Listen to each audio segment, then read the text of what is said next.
Olá, irmã. Quero lhe dar as boas-vindas ao curso bíblico A Mulher Cristã. Sou a Luísa Takara e serei a tutora nesta lição. Hoje vamos estudar a lição 3 e vamos falar sobre as mulheres do Antigo Testamento. Minha irmã, minha oração é que você possa entender, através das Sagradas Escrituras, o papel da mulher no plano de Deus, desde a época da criação e especificamente nessa lição, no Antigo Testamento. Nesta tela, vemos o esboço, ou seja, os tópicos que iremos abordar nesta lição. Inicialmente, faremos uma introdução. No tópico 1, vamos falar sobre a mulher no Jardim do Éden. No tópico 2, vamos falar sobre as mulheres antes da lei ser dada. No tópico 3, vamos falar sobre as mulheres debaixo da lei.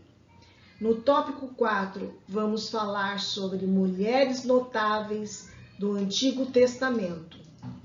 No tópico 5, vamos falar sobre as profetisas na Bíblia. E para finalizarmos, faremos a conclusão. Introdução. As Escrituras definem e ilustram o papel da mulher no plano de Deus desde a época da criação até os dias da Igreja primitiva. Os exemplos fornecidos a nós na Palavra de Deus mostram a tremenda influência que as mulheres exerceram em seus lares, suas comunidades e suas nações, tanto para o bem quanto para o mal. No primeiro tópico, vamos falar sobre a mulher no Jardim do Éden. A sequência de acontecimentos em torno da queda de Adão e Eva, quando eles pecaram no jardim, sugere os papéis de liderança que Deus planejou na criação. A tentação de Satanás. Deus falou diretamente a Eva a respeito dessa proibição. Numa ocasião posterior, ou o que é mais provável, a mensagem foi revelada a Eva por Adão, quando Deus trouxe Eva até ele. Eva sabia que a árvore do conhecimento do bem e do mal era proibida, pois ela declarou à serpente: do fruto das árvores do jardim podemos comer, mas do fruto da árvore que está no meio do jardim, disse Deus: dele não comereis, nem tocareis nele, para que não morrais. Gênesis, capítulo 3, versos 2 e 3. A partir das informações providas por Deus em Gênesis, ficamos sabendo o que Eva viu no fruto que a levou a pecar. Primeiro, a árvore era boa para se comer. Segundo, era agradável aos olhos. E terceiro, desejável para dar entendimento. Gênesis capítulo 3, verso 6. A serpente havia dito a Adão e Eva que eles seriam como Deus, conhecedores do bem e do mal. Gênesis capítulo 3, 22a. De acordo com o texto, só podemos chegar a uma conclusão. Antes de comerem o fruto, não tinham entendimento do bem e do mal. Isto deve significar que eles eram inocentes quanto à moralidade e não podiam ser tentados nessa área. Mas após terem comido, já não eram ignorantes do bem e do mal, mas saíram do estado mental de inocência, estando antes destituídos de uma consciência moral haviam agora entrado no domínio divino do conhecimento moral. A conclusão de que Adão e Eva corromperam sua natureza, comendo do fruto da árvore do conhecimento do bem e do mal, é inválida. Eles não adquiriram apenas o conhecimento do mal, mas também o conhecimento do bem. Se o conhecimento do mal pôde torná-los maus, então por que o conhecimento do bem não poderia torná-los bons? Comer do fruto proibido não corrompeu a natureza deles, mas o ato de desobediência lhes abriu a percepção moral que Deus possui. Antes de comerem, não possuíam o conhecimento do bem e do mal, sendo como crianças, e por isso tinham a inocência das crianças. Deuteronômio, capítulo 1, verso 39. Deus administra bem o seu conhecimento do bem e do mal. O ser humano não consegue administrar esse conhecimento da mesma maneira que Deus. Evidentemente, foi por isso que Deus quis que Adão e Eva não comessem da árvore do conhecimento do bem e do mal. Ele sabia que eles teriam dificuldade para escolher entre fazer o bem e recusar-se a fazer o mal. Deus impôs um severo castigo porque ele queria desencorajá-los de comer do fruto que os tornaria suscetíveis à rebelião contra seu código moral e espiritual. O castigo de Deus. Segundo Gênesis, capítulo 3, versos 9 e 11, Deus falou primeiramente com Adão e interrogou a respeito da violação da sua vontade. Isto pode indicar que Adão já tinha um papel de liderança como marido de Eva. Como tal, ele tinha uma responsabilidade maior e tinha de prestar mais contas do que Eva. Lemos o seguinte: portanto, assim como por um só homem entrou o pecado no mundo, e pelo pecado a morte, assim também a morte passou a todos os homens, porque todos pecaram. Romanos, capítulo 5, verso 12.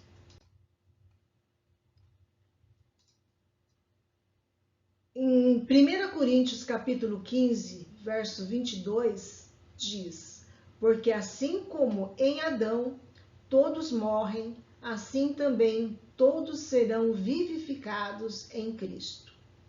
Todavia, a relação de Adão com a transgressão não foi a mesma que a de Eva, pois em 1 Timóteo, capítulo 2, verso 14, diz: e Adão não foi iludido, mas a mulher, sendo enganada, caiu em transgressão. Os castigos dados a ambos envolveram a criação de condições que não existiam antes da primeira transgressão. Primeiro, antes da transgressão, a serpente não rastejava sobre o seu ventre. Depois da transgressão, ela foi amaldiçoada, mais do que todos os demais animais, passando a rastejar sobre o seu ventre e a comer pó todos os dias de sua vida. A mulher passou a ter dores intensas no parto e a ser governada pelo marido. Antes disso, o parto devia ser relativamente sem dor. Se o homem já a governasse, esse não seria um castigo divino imposto às mulheres por causa da transgressão. E terceiro, a terra foi amaldiçoada como um castigo para o homem. Gênesis capítulo 3, versículos 17 ao 19. Além disso, ele teria de voltar ao pó de onde fora formado. Esses castigos, dados por Deus, não existiam antes da transgressão. Pode ser que Deus tenha planejado que o homem assumisse o papel de liderança desde o princípio, mas não declarou isso antes de Adão e Eva comerem da árvore do conhecimento do bem e do mal. Gênesis capítulo 3, versículo 16. Governar é a palavra hebraica mashal, que pode ser traduzida por dominar. Gênesis capítulo 3, versículos 7 e 8. Gênesis 37, versículo 8 e Deuteronômio 15, verso 6. Ou poder. Êxodo capítulo 21, verso 8. Em toda a história do mundo, os homens desempenharam o papel de liderança. Eles têm se sobressaído mais do que as mulheres no que diz respeito a conduzir os interesses da humanidade na maioria das culturas. O fato dos demais castigos que Deus impôs a Adão e Eva ainda vigorarem pode indicar que o homem ainda deve governar a mulher como um castigo imposto. Se esse castigo não for uma imposição, então ele é uma exceção. Se Deus não cancelou, então ele ainda está em vigor. É importante entendermos a vontade de Deus nesse caso, porque o Novo Testamento faz alusão a isso e ensina verdades relativas ao papel da mulher, baseadas nesse acontecimento ocorrido no Jardim do Éden. Entender mal o castigo pelo pecado de Adão e Eva pode levar a entender mal outras passagens bíblicas. Nosso objetivo não deve ser procurar ensinamentos que apoiem nossos preconceitos. Devemos buscar uma compreensão da vontade de Deus em todas as áreas. No tópico 2, vamos falar sobre o papel da mulher antes da lei de Moisés. Qual era o papel da mulher antes da lei de Moisés? A Bíblia não diminui as mulheres que viveram antes da lei, embora alguns pensem que as listas genealógicas baseadas na linhagem dos homens sejam uma afronta às mulheres. Os filhos homens são mencionados, mas as esposas e as filhas, quando se faz alusão a elas, não são citadas nominalmente nas genealogias. Vemos isso em Gênesis, capítulo 5, verso 32, Gênesis 10, do 1 ao 32, Gênesis 11, do 10 ao 28, até chegarmos às esposas de Abrão e Naor, Gênesis 11, versículo 29. Por causa da obediência de Abraão, Deus fez uma aliança com ele. Gênesis 22, do 16 ao 18. Essa aliança se estendeu aos descendentes de Abraão por causa da liderança dele, e não de Sara, no lar. Gênesis 18, versículo 19. Eli, e não a sua mulher, foi responsabilizado pela má conduta dos seus filhos. 1 Samuel, capítulo 2, versos 27 ao 36. E 1 Samuel, capítulo 3, verso 13. Os homens desse período receberam grandes responsabilidades, mas eles também foram julgados com maior rigor e punidos mais severamente.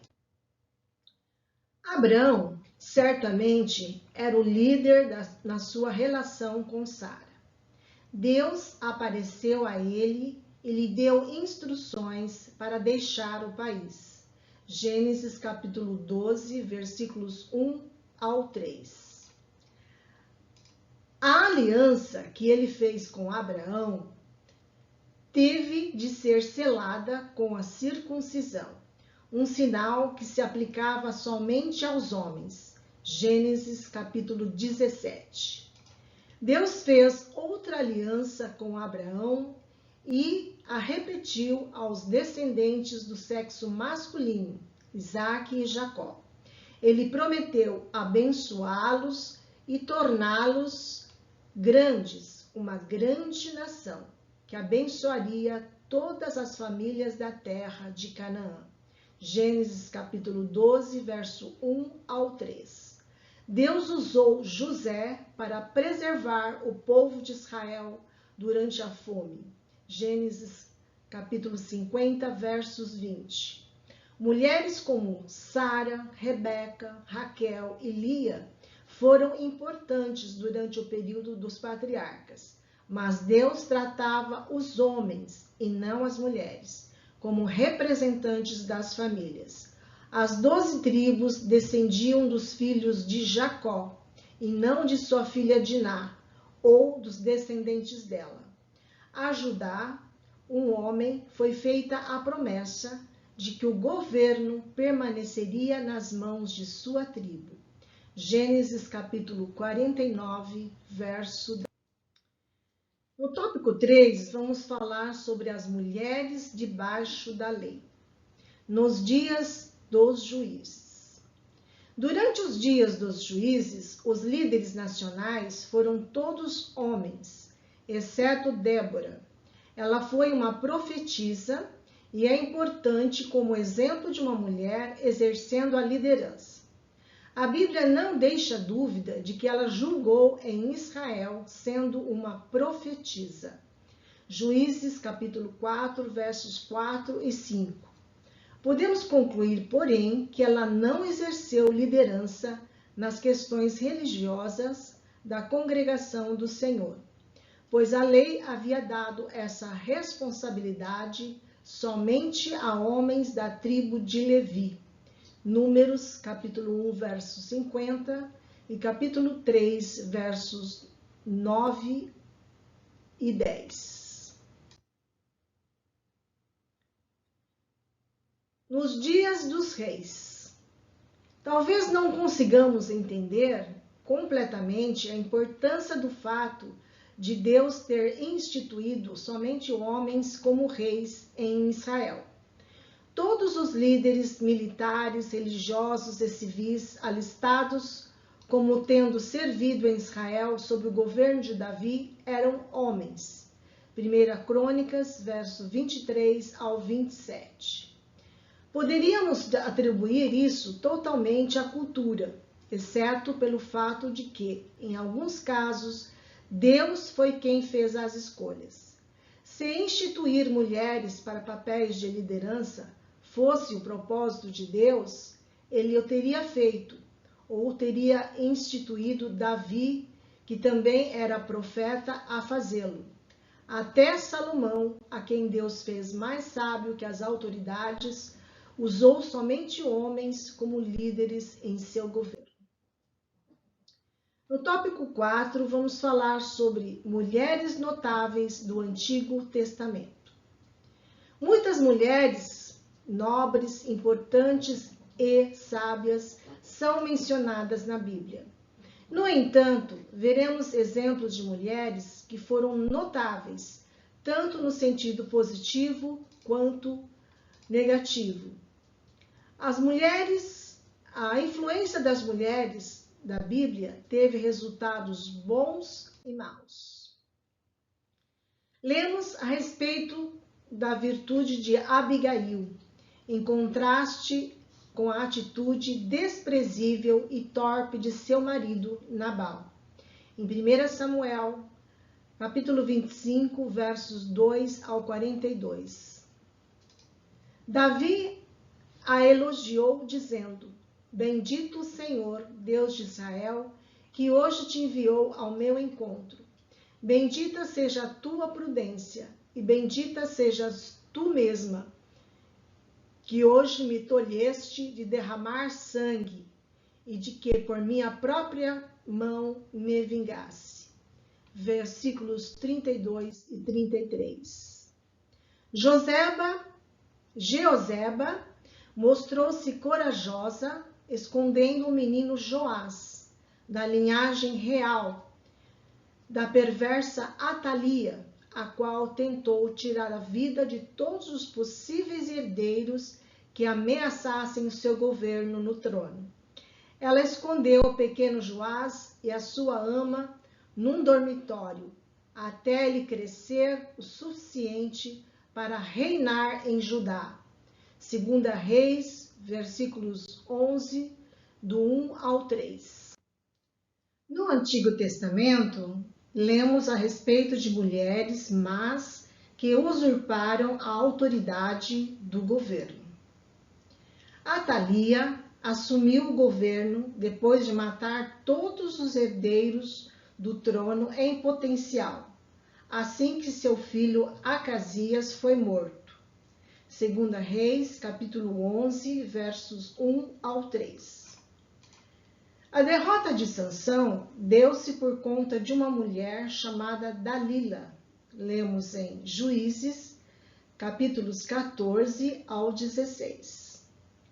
Salomão também foi afetado desfavoravelmente por mulheres. Lemos em 1 Reis, capítulo 11, versos 1 ao 4. Jezabel usou o selo do rei Acabe para arquitetar a morte de Nabote, a fim de que o rei adquirisse a vinha desse homem. 1 Reis, capítulo 21, versículos 7 ao 10. Quando Joabe precisou que alguém apelasse para o rei Davi em favor de Absalão, ele não escolheu um homem, mas uma mulher astuta de Tecoa. Lemos em 2 Samuel, capítulo 14, versículos 1 ao 20. Da mesma forma, Batseba foi enviada até Natã para falar em favor de Salomão. 1 Reis, capítulo 1, do versículos 11 ao 13. Deus usou a rainha Ester, uma mulher de beleza e força, para livrar Israel da extinção tramada pelo perverso Amã. Ester, capítulos 4 ao 8. E em 1 Reis, capítulo 17, versículos 9 ao 15, lemos a respeito de uma mulher que alimentou Elias. Em 2 Reis, capítulo 4, verso 8 ao 10, uma mulher eminente providenciou comida e um quarto para o profeta Eliseu. Todas essas mulheres nos servem como exemplos de como devemos ou não agir de acordo com a vontade de Deus. A Bíblia cita o nome de 5 mulheres profetisas, 3 verdadeiras. Miriam, em Êxodo 15, verso 20, Uda, 2 Reis, capítulo 22, versículo 14, e 2 Crônicas 34, versículo 22, e Ana, Lucas 2, versículo 36, e 2 falsas, Noadia, em Neemias, capítulo 6, verso 14, e a apocalíptica Jezabel, Apocalipse 2, versículo 20. Nenhum nome é dado para a esposa de Isaías, que é chamada de profetisa. Isaías capítulo 8, verso 3. Nem para as filhas de Filipe. Atos capítulo 21, verso 9. Que profetizaram durante os primórdios da igreja. As únicas palavras proféticas proferidas por profetisas que estão registradas na Bíblia são as de Uda, 2 Reis, versículos 22, 14 ao 20, e Miriam, Êxodo 15, 20 e 21. Essas profecias não foram ditas numa assembleia pública de homens e mulheres. Não temos registros de profetisas escrevendo uma palavra profética. Nenhuma declaração bíblica afirma incontestavelmente que uma mulher do Antigo Testamento tenha falado numa reunião formal e pública do povo de Deus. Deus usou homens para falarem a congregações do povo de Deus e para escreverem as Escrituras Sagradas.